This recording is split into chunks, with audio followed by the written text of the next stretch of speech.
കാശ്മീരിലേക്ക് യാത്ര ചെയ്യുന്ന ഏതൊരു ഭാരതീയനും നിർബന്ധമായി സന്ദർശിക്കേണ്ട ഒരു സ്ഥലമാണ് കാർഗിൽ വാർ മെമ്മോറിയൽ.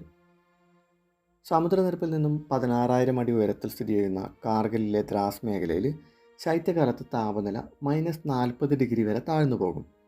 ഇന്ത്യയിൽ ഏറ്റവും കൂടുതൽ തണുപ്പുള്ള പ്രദേശവും ഇതാണ്.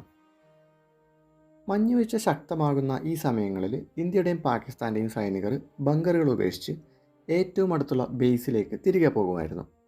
ഈ സമയത്ത് ഈ മേഖലയിലെ നിയന്ത്രണ രേഖ ഇരു രാജ്യങ്ങളും പരസ്പര വിശ്വാസം പുലർത്തി നിലനിർത്തുകയായിരുന്നു അതുവരെയുള്ള പതിവ്.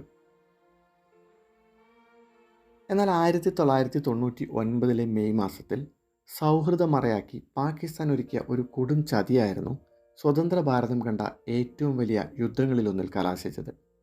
ഭൂപ്രകൃതിയും കാലാവസ്ഥയും ചതിയും ഒരുമിച്ച് കൂട്ടി പാകിസ്ഥാൻ അന്ന് നമ്മുടെ സൈനിക താവളങ്ങൾ പിടിച്ചടക്കുകയും ഇതറിയാതെ അവിടെ എത്തിയ നമ്മുടെ സൈനികരെ തടവിലാക്കുകയും ചെയ്തു. പിന്നീട് ലോകം കണ്ട ഏറ്റവും ക്രൂരവും പൈശാചികവുമായ രീതിയിൽ നമ്മുടെ വീര സൈനികരെ അവർ കൊലപ്പെടുത്തി. ഇതേ തുടർന്ന് നമ്മുടെ സൈനികർ നടത്തിയ പോരാട്ട വീര്യമായിരുന്നു കാർഗിൽ യുദ്ധം.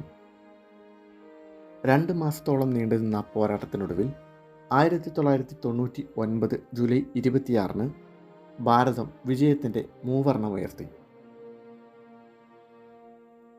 പക്ഷേ ആ യുദ്ധത്തിൽ വിലപ്പെട്ട 100-ലധികം സൈനിക ജീവനുകളാണ് നമുക്ക് നഷ്ടപ്പെടുകയുണ്ടായത്.